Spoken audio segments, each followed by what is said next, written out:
So this project very much began here in the British Library with Malini and with her old boss and our old beloved guru, Jerry Losty, who was a spectacular and very rigorous scholar of the art of South Asia, both Mughal and this late Mughal stroke East India Company era.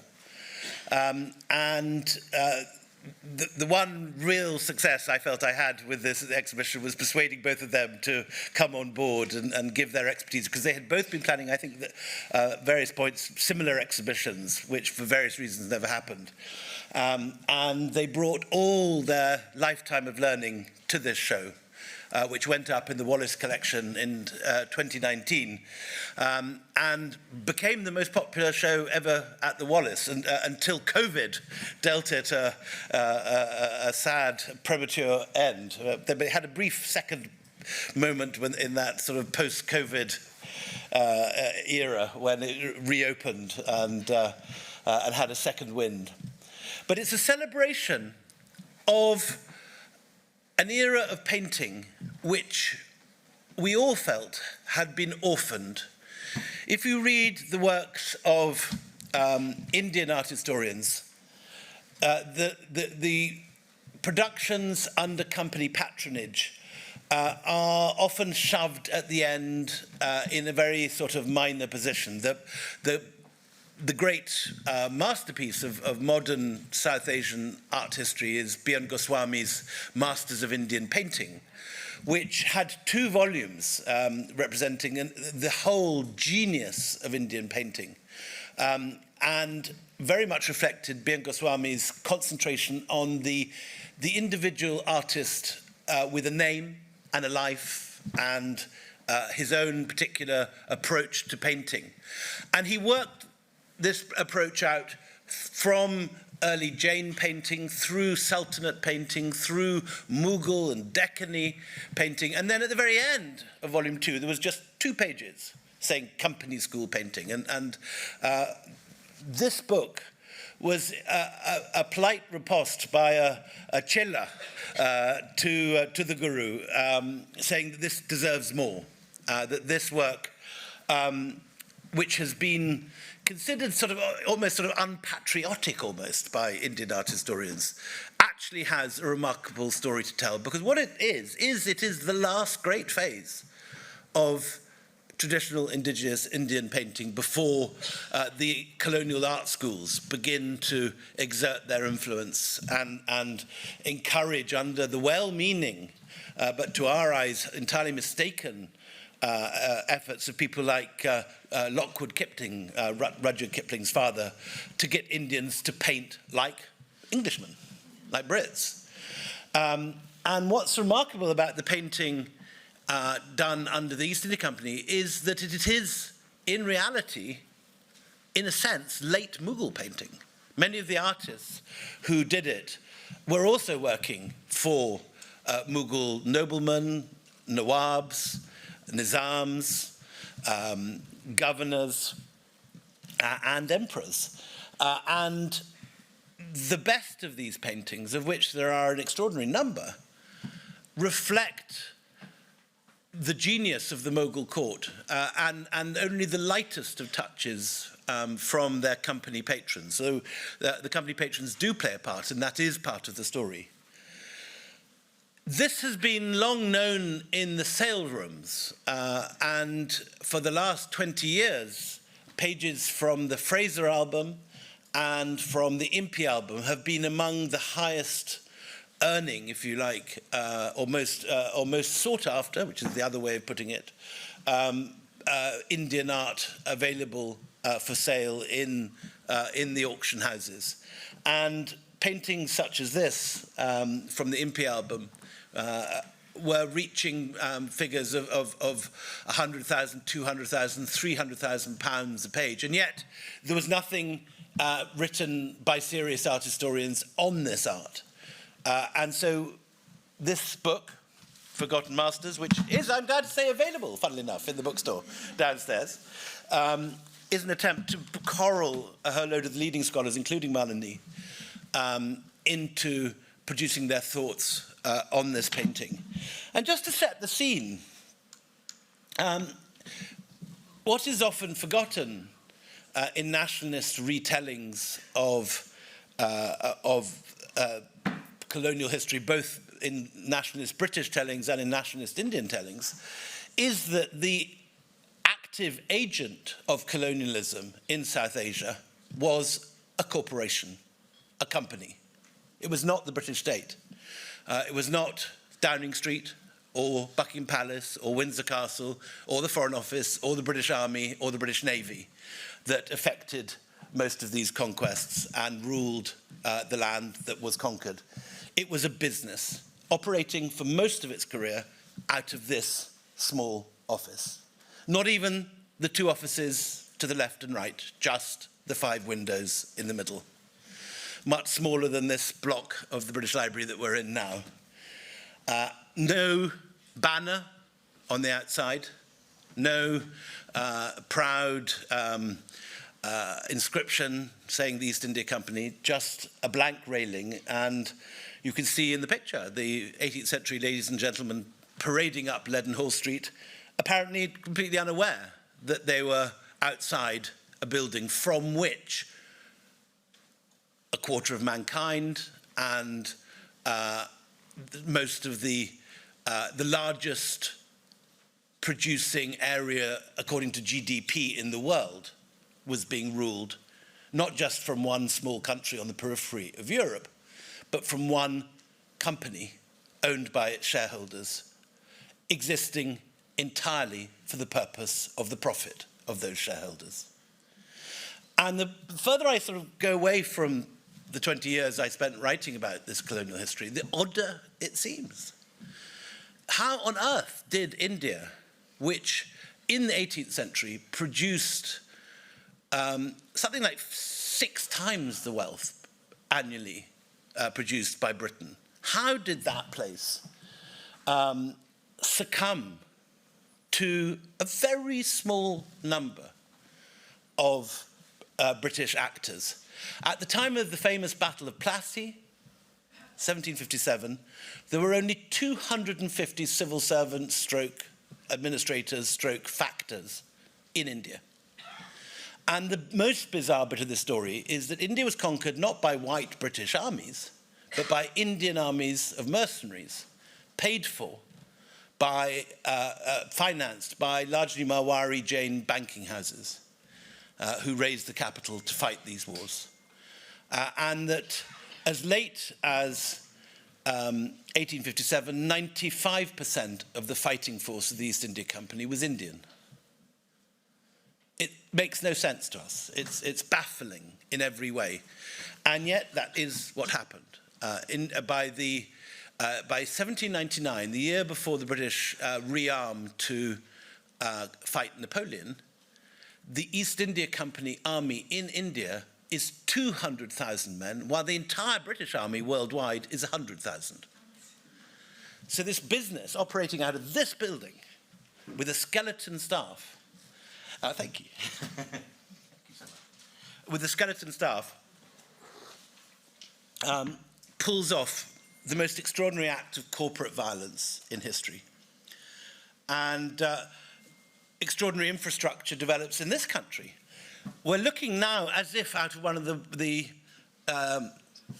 skyscrapers in is it called Canada Park? The East India Company, the East India Company docks are below you. This is where the clippers bringing cotton, spices, opium, and other goods landed, looking on to Greenwich in the distance. These are the Brunswick docks, where these clippers are manufactured at a rate of something extraordinary, like at the peak of something like 100 every year. These clippers would come out of these docks to move opium, tea, cotton, and everything else around the world. And so the East India Company was, at this point, the largest single employer in Britain. And so going back to this, just to take this in. And so when Kemi Badenoch tells you that colonialism has made no contribution to the Industrial Revolution, that notion rightly should be laughed out of court. But it's not just a British story.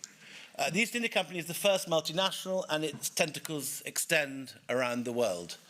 Not only do the East India Company conquer India, they then realize that they've got a balance of payments problem in China because the tea they're buying in China to satisfy the enormous and growing taste of the Georgians to have tea with sugar in it. Where the sugar comes from is an even more tragic story from the Caribbean under slave plantations. But that taste for sweet tea in Britain causes the East India Company to come up with a solution to their balance of payments problems, which is to create, in modern terms, an opioid epidemic in China. What the Sacklers did with fentanyl in the United States over the last decade, the East India Company did. And as the Sacklers found to their enormous profit, opium is a rare product that creates its own market and then sort of doubles it. That there can never be enough opium to supply the demand. And then that tea gets shipped around the world, and it's East India Company tea that gets dumped in Boston Harbor at the beginning of the American Revolution. So what we're talking about here is a business operating out of a tiny office, employing a relative handful of people in India, rather more in England to make the ships and the sackcloth and the sails and the tar and all that sort of stuff, that has got its tentacles like a great enormous octopus around the world. And it isn't just affecting India. Its armies attack Indian rivals, like Tipu Sultan or the Marathas. But its effects in Britain are equally nefarious. 1600, the first ever case of corporate corruption in India, when the East India Company Governor General is caught putting an envelope full of cash into an MP's pocket in order to ensure the extension of the monopoly of the East India Company when it came up for the vote. That is the first time a corporation is known to have bribed a legislature anywhere in the world. From that point, the company refines its process of managing the MPs in Parliament. And you have this process whereby, by the 1780s, something like 30% of the MPs in Parliament are ex-East India Company officials who've retired early, bought rotten boroughs, bought nice houses in the country, and returned to Westminster in their 40s as MPs. And 80% of the MPs in Parliament have shares in the East India Company. So you have this process, which we see today in different forms, whereby the interests of a corporation, albeit ExxonMobil under the Bushes, or Meta, or Microsoft, or Google, suddenly, mysteriously becomes the interest of the state. And the state, post-elections, makes things easier for the company that gave the corporate donations. That also is the legacy of the East India Company. And it has a flag that looks vaguely familiar and that may have influenced another flag at some point. But there's another story going on underneath this, which is the story of how, at this period, India also conquers the East India Company. As it had done with the Sultans, as it had done with the Indo-Scythians, as it had done with the Kushans, as it had done with the successive arrivals in India from early antiquity, India charms, seduces, changes those that invade it. And you're finding this from the 1770s, 1780s onwards. This amazing institution, the British Library, contains in the bowels of its vaults all the wills of the East India Company officials that ever went out to India. And in the 1780s, 1 in 3 of them is leaving everything to an Indian woman or an Anglo-Indian child. There is massive intermarriage at this period in a way there wasn't in the Victorian period. 1 in 3 East India Company officials has a South Asian bibi, wife, or child. And figures like this of John Woolman are not just dressing up in fancy dress for the benefit of folks back home and showing off their new togs. This is what they were living for part of their life. Often this happens in reverse, if you like, the other side. This is Ashraf Ali Khan, who is a Kashmiri saltpeter dealer in Patna, and there's a huge archive of his correspondence in the India office. He is undergoing a parallel transformation. Look what he's sitting on. He's sitting on a Chippendale chair. And he's still sitting cross-legged, but he's now sitting on a piece of nice, and look what's happened to his hookah. It's sitting on a teapoy, as they're called.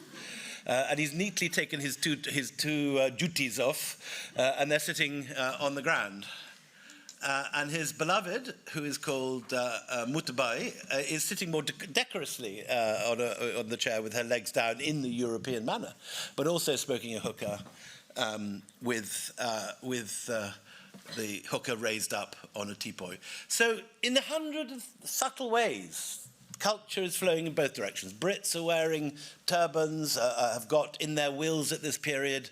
It's perfectly normal to see them have spittoons, palm holders, hookahs, all the paraphernalia that a Mughal gentleman would have for his everyday life. So do the company men.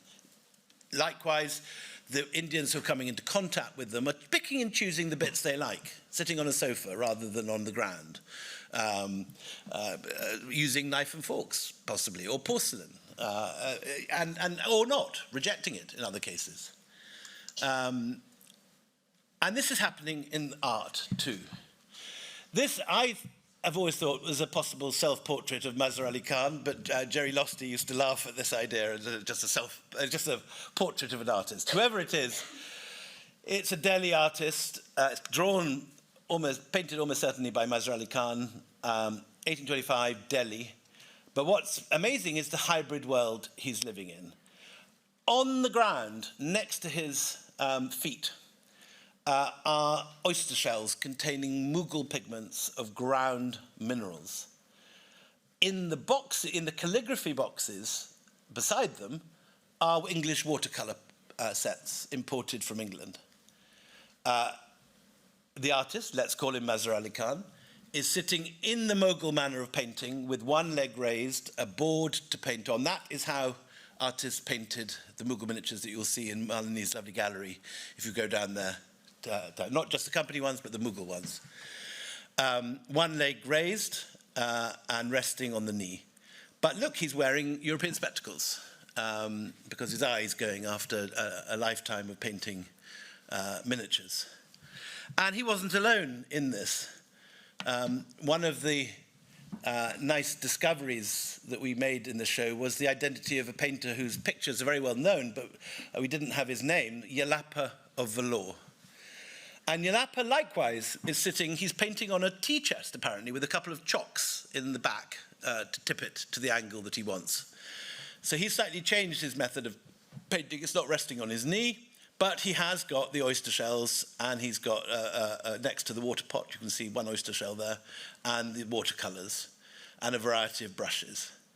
And what's even more extraordinary with this picture is that the album in which this picture is still bound is in the arms of his assistant holding it. That blue leather binding is still on the album in question. And the other assistant with the dirty rag, I like, just standing there, waiting to be told to do something. And this little team produced some of the great paintings of South India at this period. And this is the self-portrait of Yelapa. And look at that face, very proud face, not afraid to show his pockmarks from the smallpox.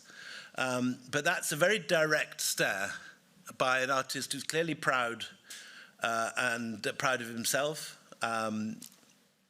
pleased with the mark he's made on the world. And that is one of our artists. So the story possibly begins with this guy, Claude Martin. Other art historians would differ to this. You could say Gentil, who's a Frenchman in the previous century, begins this process by commissioning some Indian artists to paint a whole series of other pictures in Ovid. But I think it's quite appropriate to start with Claude Martin, because this particular moment of painting natural history and other similar scenes really, I think, starts with him in Lucknow. He is a Frenchman of the Compagnie des Indes who's gone across to the English at the Siege of Pondicherry, surrendered, been allowed to go up to Ovid and to continue work in the kingdom around Lucknow. And he lives a very enviable life with the kind of waterside palaces, with his own boats, and it all looks very enviable sort of life. And then towards the end, he builds himself a tomb building into which his body will be buried. But given the insecurity of the times, it's a fortified tomb, and the lions that you can just see on the facade are built so that flames can be placed behind the eyes and bulge out at night to terrify intruders. There are steel doors that come down like Fort Knox or a James Bond villain lair from a movie if war breaks out. And it was built for defense, which was just as well, because very shortly after this picture was painted, 25 years later, it does indeed come under siege. And the schoolboys who've moved into what has become, by that stage, La Martiniere School, do indeed defend it in the uprising known as here as the Indian Mutiny, in India as the First War of Independence. Anyway, Claude Martin, in the 1770s and 1780s, has a sort of salon. On the right here in the blue jacket is the same Brit, John Wombwell, that we saw in the turban in the first picture. Here he is wearing his East India Company outfit. He is a cousin of the Wombwells of Coxwell in North Yorkshire, who were the patrons of Tristram Shandy in literary history, since we're in the British Library. On the left, you've got Antoine Polier, who made the very bad decision to go back to France and buy a chateau the year before, well, 1787. And then he ends up in the guillotine the following year, so he made a bad decision. As did, I suppose, poor Johann Zoffany, looking out from the middle, looking towards meeting the eye of the viewer, who gets shipwrecked on the way back from India and becomes the only Royal Academician known to be a cannibal. He had to eat one of the junior officers when he got shipwrecked in the Maldives or somewhere. You'd have thought there'd been plenty of nice fish in the sea, but anyway. So this group are here admiring not only Zoffany's pictures, which are up on the walls, and we know all about Polier collecting a whole variety of wonderful pictures. Malini, in fact, is writing a paper, she told me at lunch, on Polier's new albums in Paris and in Geneva. But also you can see Claude Martin himself looking at some other artwork that's just been produced. So you have here a little Enlightenment world interested in the arts, very self-consciously interested in Indian painting. I think it's quite possibly an Indian album open on the table with a little miniature painting. It's difficult to tell. Here is a close-up of Wombwell and Claude Martin. And this is the dagger of Claude Martin that's in the Wallace collection that we used as a peg to hang the rest of the show on. So at some point in the 1770s, Claude Martin receives, among his boxes of books coming from Paris, a 12-volume set of Les Oiseaux de France, the birds of France, which is part of one of these Enlightenment projects to record natural history, a sort of 18th century version of David Attenborough, if you like. But in this case, the idea is to put the flowers of France on a white background and to classify them according to the new Linnaean system, which has just been developed, of taxonomy. And probably it's this, because we know it's in his collection because it's there when he dies and it's in his inventory, in Claude Martin's inventory, which is also held in this library.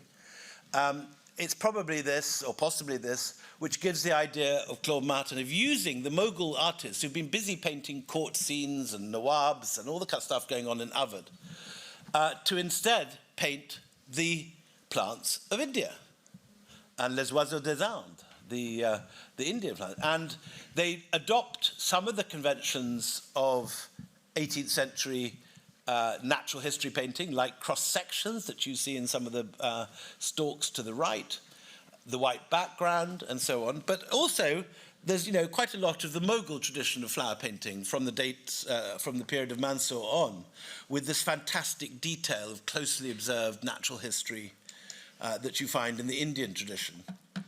This is Claude Martin's Falcon from about 1760, again on a white background, but with this spectacular detail of these tiny squirrel hair brushes in the feathers. And if you go close up to this picture with a magnifying glass or a microscope, you can see the astonishing detail of the plumage, perfectly reproduced. Now, these are the sort of things that then follow. You'll get adjutant stalks painted in the manner of Sufi saints and nawabs, with towering over a miniature landscape of trees. Now, there's many other similar pictures in the Chester Beatty and elsewhere of sort of divines and leading noblemen standing in the manner of the stalk. But in this case, the stalk has replaced them and is now this sort of Godzilla bird, towering like some terrible sort of King Kong over the tiny landscape at his feet, with casting an awesome shadow behind him as he waits to peck at the artist. And at some point, the idea of painting these pictures in this manner seems to have passed from Lucknow to Calcutta. And one possible mode of mechanism is through Sir Elijah Impey and Lady Impey, who just arrived in the 1770s as part of a reform of the East India Company administration. Impey is meant to be the first Chief Justice to administer justice according to English law in East India Company territories. And Lady Impey, who's from David Cameron's old constituency at Witney, outside Oxford, has been doing nature notebooks since her teens, collecting newts and salamanders in the Windrush River. And she comes out to India and wants to do the same thing. And luckily, her very large house has a park. We know we have one picture from Claude Martin's collection with Impey's stamp on it. So at some point, it seems that Impey went to Lucknow and was, like the gentleman in the previous picture, pottering around with all Martin's pictures, and was either given or bought one of them from Claude Martin. And this may have been the moment that the idea of doing the same thing in Calcutta appeared to the Impeys, because you find three artists, led by Sheikh Zainuddin of Patna, come down to Calcutta and begin to do the same thing in Calcutta. They also paint these rather delightful pictures of Lady Impey's household, including one of the lovely things about this period is the views of the Indian artists on the Brits. And look at the kind of almost sort of ghost-like children, these terrible pale children who look like they're like zombies who've been drained of every last drop of blood.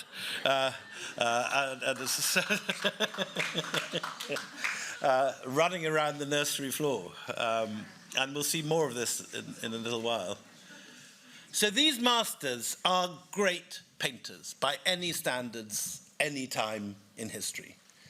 When we had the exhibition, the Guardian correspondent saw this picture, which we'd hung, and said it thought it was by far finer than the equivalent picture by Stubbs, which up to then he thought was the finest English natural history picture.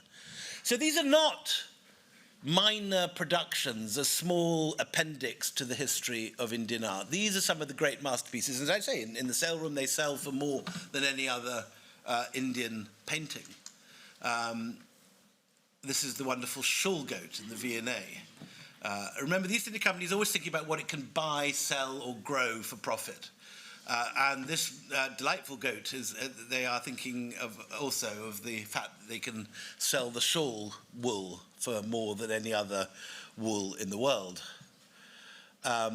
Here again, you've got this sort of weird mixture of cross sections influenced by European natural history painting, and yet you've got the kind of outsized sense of scale that you get in Deccan paintings. There's a wonderful painting from the Deccan, where there's a parrot and a mango, and both the parrot and the mango are larger than the tree, because they're the thing that interests the artist. Here you've got the squirrel, which is larger than the tree. And that's very much scale was very negotiable to Indian artists. It was just a matter of what was more important. And this gorgeous common crane with all the delicacy of any Japanese ink drawing. Another crane, formerly the collection of Jackie Kennedy, who got onto these early on, thanks to Stuart Carey Welsh. And here you have an entire sort of, again, David Attenborough natural history episode. You start, if you like, at 9 o'clock with the seed pod. Not the seed pod, Arti Prasad is not in here, with the silkworm pod hanging from the tree. It turns into a caterpillar and starts eating leaves at sort of 4 o'clock, then into the moth at 6 o'clock and at 2 o'clock, before being eaten by the Brahmini starling in the center. So you've got a whole life cycle in this painting.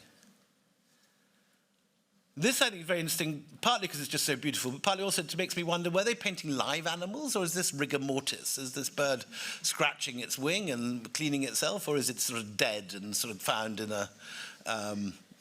the ground in an uncomfortable pose? It could be either.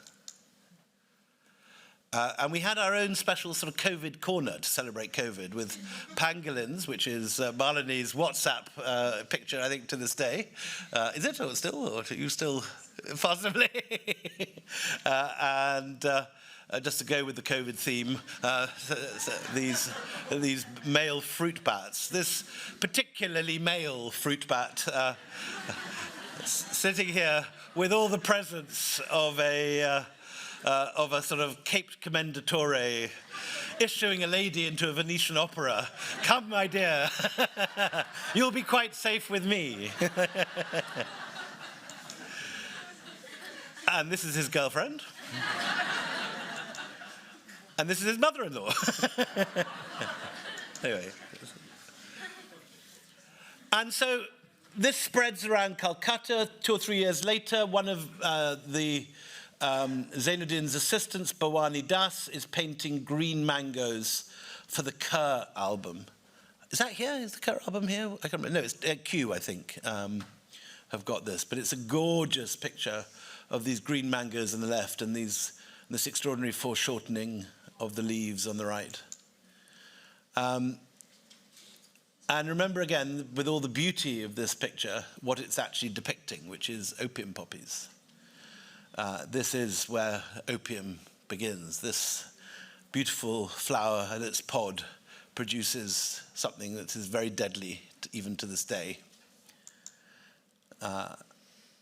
And then other albums follow. The Rind album, this is here. This gorgeous image of Vishnu Prasad. It somehow reminds me of Léger, or one of those sort of French constructivist artists with those, so it could be sort of machinery in one of those French early 20th century pictures. And then different artists produce different solutions to problems, judging by depending slightly on their origins. So Rungia, we know, was a Kalamkari artist who painted textiles. And Henry Nolte, who's worked on this and discovered Rungia, points out how, in his essay in the article that it's as if he's taking the tendrils for a dance into the corner. Every little corner of the paper is used as he would have done on his painted textiles. So we have a whole variety of different responses of different artists, each with their own training, each with their own background, approaching this problem of how to paint natural history and other things differently. This is also very much here, the Wellesley album, which two of whose paintings, I think, are downstairs in the treasures, which you can go and see immediately after this talk. These two slightly weird sides of a Bengali flatfish with his eyes and his nether parts showing here. And these are Malini's favourites by her discovery, this artist Haludar, who no one had ever written about before she did. I have labelled it irreverently the funky gibbons, but you get the idea. These rather Beatrix Pottery field mice. And this poor bear that looks like he's trodden on an electric cable. Now, beside all this, we get the work of other artists in the next generation. This is now moving into the 1820s, 30, 40 years later, of Sheikh Mohammed Amir. And this again reminds me of that picture of Lady Impey's kind of ghost white children. Because look at this. Now, what's going on here? The little girl whose face is totally obscured by the bonnet. Now, you can read that in a whole variety of different ways. The Indian servants are all painted as real human beings with life and flesh and blood, as opposed to this sort of walking mannequin or rather not walking, is riding mannequin sitting in the saddle. Now, is that respect for your boss's daughter? And you're not showing her face because you're a Muslim and you don't think it's appropriate to show her face? Or is it just thinking this is a weird Brit, what the hell is she wearing? You can read it in different ways. Is he taking the mickey?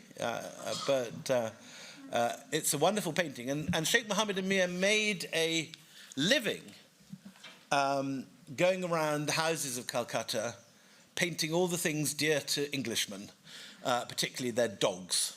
And he became a great dog artist. This is in the V&A. And this is an English gig, painted with all the delicacy of a sort of violin or something. It's a wonderful image of something that clearly was very strange to the artist, but he thought was also a thing of beauty. Here you have an English merchant's house in the heat of the Calcutta summer. You can almost feel the humidity in the air, so still that the reflection is perfect in the water of the Pukur. The crane standing silently as senetal on the left, the vultures wheeling in the sky of the hot summer afternoon, and the only movement are these two fishermen in the foreground casting a net into the pond, trying to find some fish. And then we move on to the south, where Yelapa, the guy with the pockmarks, who we saw earlier, begins painting sort of anthropological groups in velour. And he's a considerable artist, Yelapa. He also has an eye for satire, I think. I think this is not entirely without a sense of humour, shall we say. But I'm very intrigued by the fact that all the characters have the same face, and they're actually not dissimilar from Yelapa's face. He's kind of the Gilbert and George of the company school, who manages to get himself into all the pictures. Here he is in several different regiments. This is, again, the regiments of South India at a time when there are 200,000 sepoys fighting for the British. Meanwhile, other artists are setting themselves up, filling other gaps in the market.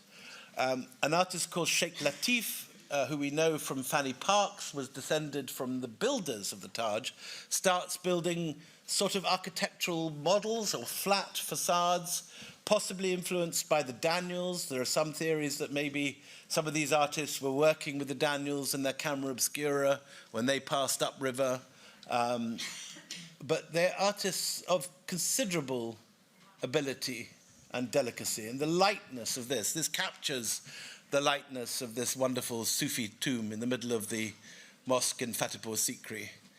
We saw the outside wall of this mosque in Ruby Lal's slides, those who were at that lecture earlier. This is inside at Sheikh Salim Chisti's tomb, and you can feel you could almost blow it away with a breath. It's so light.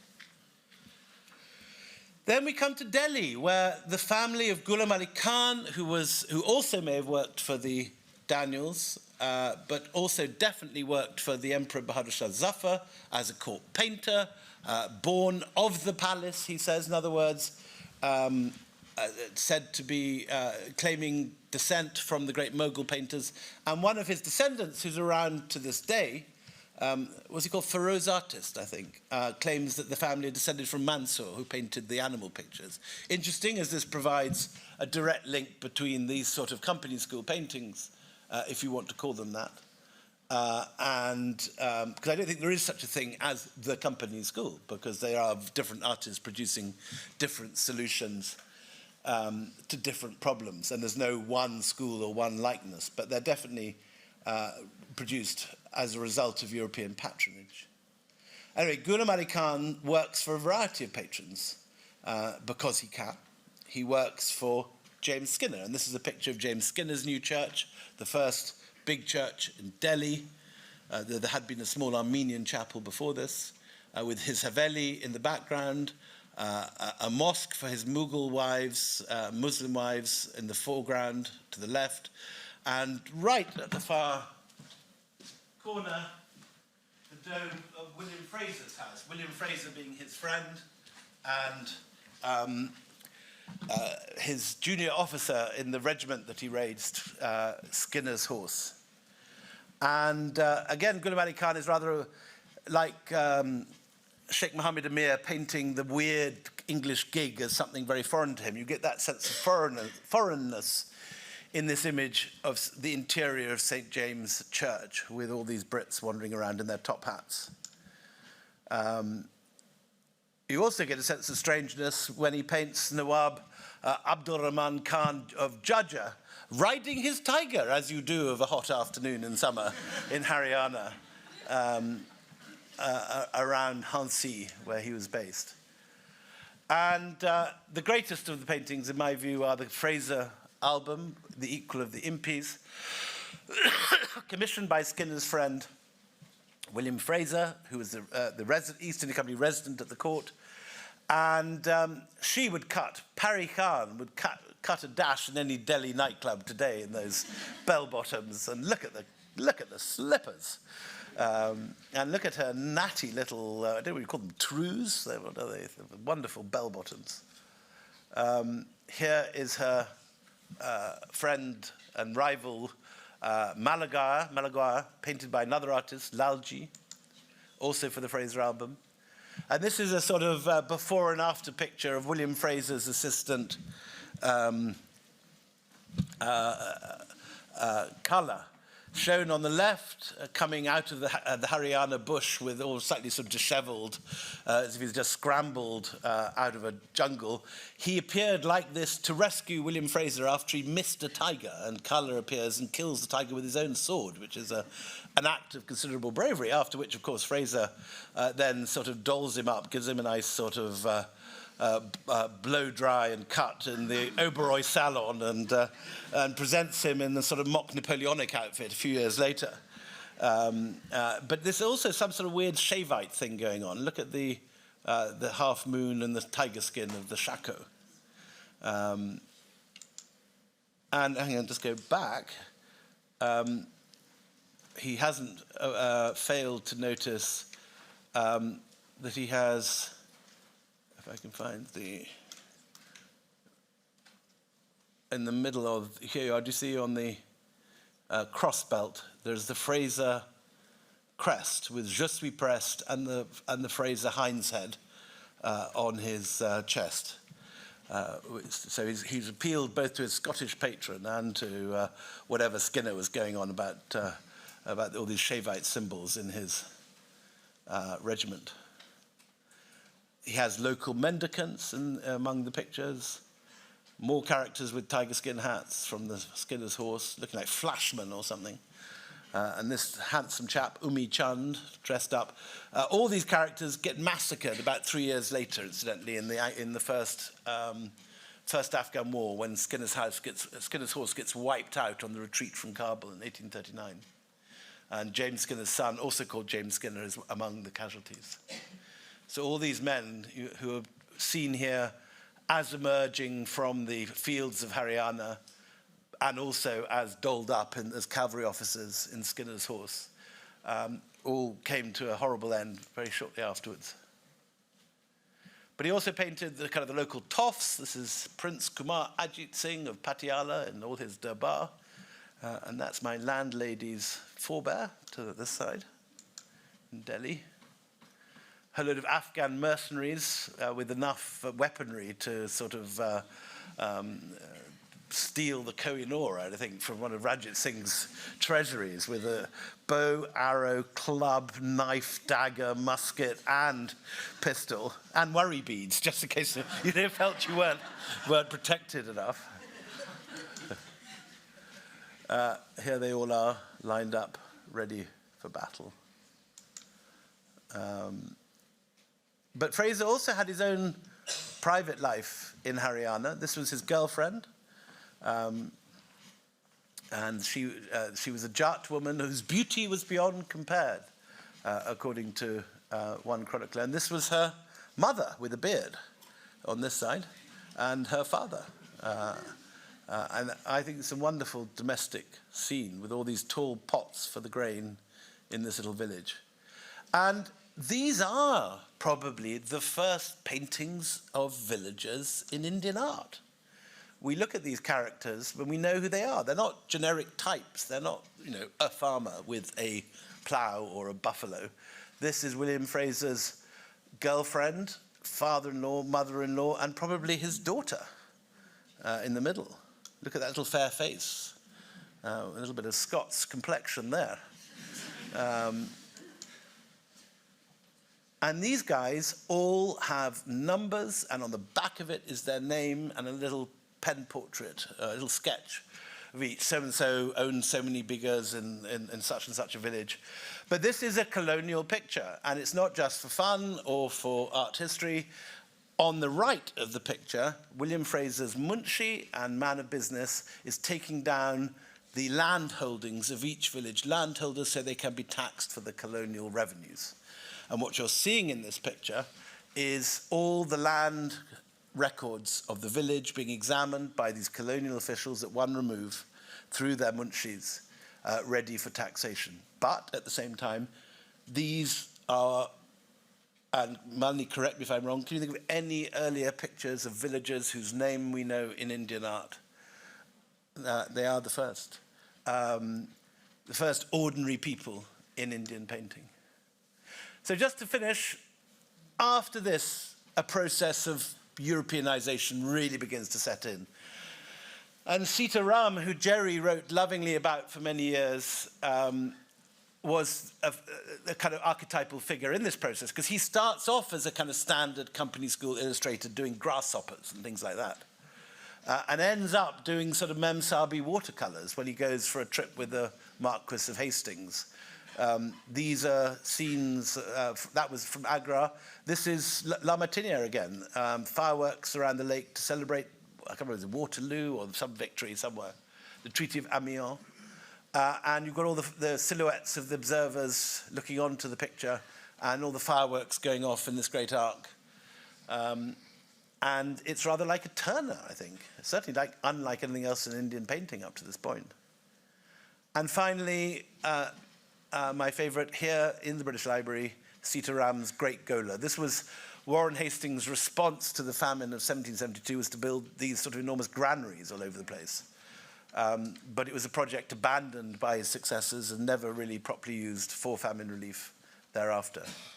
But this is also the end of the road, really, for traditional Indian painting. By the 1850s, photography is being introduced to India, and a lot of the work that was previously being done by company school painters now gets done by people like Bourne and Shepherd and the early photographers who take over the job of anthropological recording. And by the time that my forebear Val Prinsep turns up in Delhi in the 1860s to paint the Durbar portraits of all the participants in the Durbar, he says that the painters are just reproducing old work for the benefit of tourists, just as they do today. So when you go to the Red Fort, you're not going to see a miniature of Mr. Modi, you're going to see a miniature of Shah Jahan still on sale with exactly the same face, reproduced over and over again, an art which is still living in one sense, but is basically dead in another. And with that rather depressing note, please open to questions.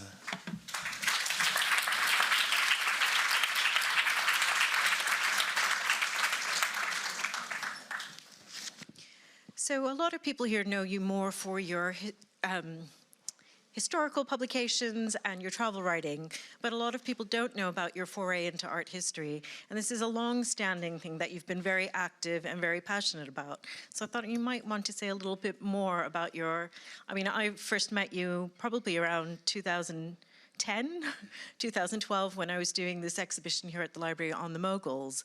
And yeah, and it'd be nice for you to talk a little bit more. Sure. So I published my first art historical paper at the age of 13 in the Yorkshire Archaeological Journal about an Anglo-Saxon cross. And I was a little nerd bicycling around Yorkshire into early medieval art at that time, and went on to do art history at Cambridge as well as history. But yes, in a sense, it's a path not followed. It's something I always loved to do, and sort of we've come back to it at this stage. Thank you. I noticed there was a woman in the front in yellow that wanted to ask a question. I've got the mic here. Hello. Can I? Not yeah. in yellow. I'll pass it on to her after this. But William, hugely enjoyable. And this is, like Malini said, it's a side of you that I personally wasn't aware of. I mean, your books are great, your podcast is fantastic. But this whole painting section was something it was hugely enjoyable. My question actually is slightly off tangent, but the first part that you mentioned about the East India Company being a corporation and the fact that it wasn't governed either by the Crown or by the Downing Street or any of that stuff, it actually struck a thought in my head, which I'd never thought of. It was only when you said it struck me. Was this when the Crown took over the East India Company, do you think it's probably one of the first instances of a corporation too big to fail? I mean, it's absolutely. It's just a thought that struck me, actually, being too big to fail and being taken over by the government. It's a complicated story. So initially the company starts, but it starts with a charter from the Crown. So it is a corporation on its own to do its own thing, but it's paying the Crown for the privilege of subcontracting colonialism and trade east of the Cape of Good Hope. And it operates with that charter. Without that charter, it will fail. When the charter is withdrawn in 1858, it doesn't exist. 1772 to 4, there's a crisis because it does fail. There's the Bengal famine. 5 million people possibly starve in Bengal, certainly 3 million, and enough to completely screw up the company's finances because there's no one to man the looms. There's half the population, particularly in what's modern West Bengal, on the Indian side of undivided Bengal, which then stretched off way into what's now Bangladesh, starves to death, and the whole place goes bankrupt. And the company, there's not even enough money in the Bank of England to save the company. So in 1774, there's something called the Regulating Act, and the state moves in and buys a 51% controlling share of the East India Company. And so becomes a public-private partnership because the East India Company is too big to fail, because it is the biggest employer in the country and the major source of foreign income. And then it gets stripped away in the course of the 19th century. It loses its monopoly in 1823. It loses its right to trade at all in the 1830s. And by 1857, it's just a governing corporation in the same way that the BBC is a corporation that governs but doesn't trade, so to speak. So it's different things at different times. But yes, you're absolutely right. It was too big to fail. And so it's resurrected as a public-private partnership when it does look like failing. Lady in orange, or lady in yellow. No, you didn't want to ask. Doesn't want to ask a question at all. We had an art historian go over the Mughal miniatures, and in that she says that there was no way they could see the faces of the people, which is why every woman face, female face in that is the same if you go closely, whereas the male they were allowed to see. Would you say that was a feature also of these? I don't think that's correct, because we know for a fact, I've come across in letters in the collection here, about a woman writing to another woman, in this case, Sharifun-Nisa writing to her granddaughter Kitty Kirkpatrick from Hyderabad to Torquay, saying, I will find out when a woman artist is next around and get her to paint my portrait. So we know that female artists existed, that they did paint portraits. No, I didn't mean female artists. I mean the female character they were painting. They were not allowed to see royalty, or like you see the lady, the little girl on the horse, you also don't see her face. I see what you mean in that sense. But yes, but I think there were women artists who painted, they were allowed to see faces. And there's no question that the portraits of Jahangir and Shah Jahan are painted by artists who are looking at them. Oh, and I think it's worth noting that also, women artists would have had access to women sitters, but it is true that you have a lot of stylized and very, generic portraits of women that appear within the Mughal tradition, and of course much later throughout the decades and centuries. And it's only, you have very few identifiable portraits of actual women, such as Jahanara, Mumtaz Mahal, which the Jahanara portrait's actually on display in the Treasures Gallery, just to plug that in case you wanted to see it. But it's something that we need more research on as well. Is Ruby Lal in the room? So Ruby, who was here this morning, looked into this with Nur Jahan, and because there are thousands of portraits of Nur Jahan out there. And she says she wasn't at all certain that there was any that were definitely Nur Jahan, except one, which shows her quite different from the generic Nur Jahan we know over and over again, in men's clothing loading a gun, which we know because it's a reaction to a particular scene. One last question before, as festival director, I'm allowed to enlarge my own sessions. Lady here. Thank you once again. It was an amazing session. Impressionism was making its mark during this time. We know that these paintings sold for hundreds of thousands, obviously, today. How much were they, or were they expensive, were they valuable during the time that they were made? And how did they rank in comparison to the Manets and the Monets at that point in time?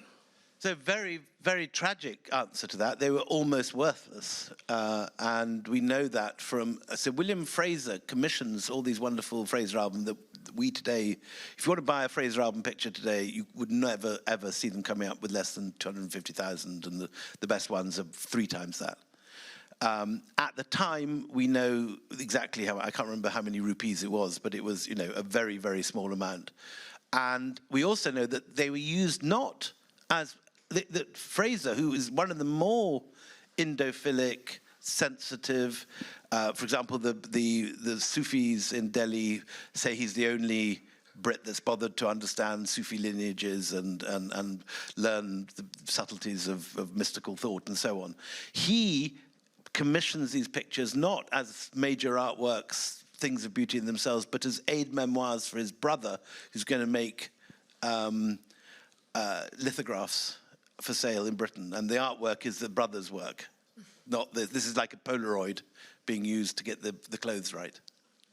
And I think it's just worth saying that most of these paintings that Will showed were really meant for personal consumption. They weren't meant to be sold. But some of the larger format architectural drawings, those were sold in the bazaars. And someone in my team was researching some of the views of Agra, and she has found pencil annotations with prices on the back. So, and that she's written a lovely blog post, and these were from Lady Nugent's collection. And so it's really nice just to see what you do discover when you look at the actual paintings in person and spend time examining them, because you can look at them in the books, you can look at it on the screen, but it's better to look at them in person. Fascinating, thank you.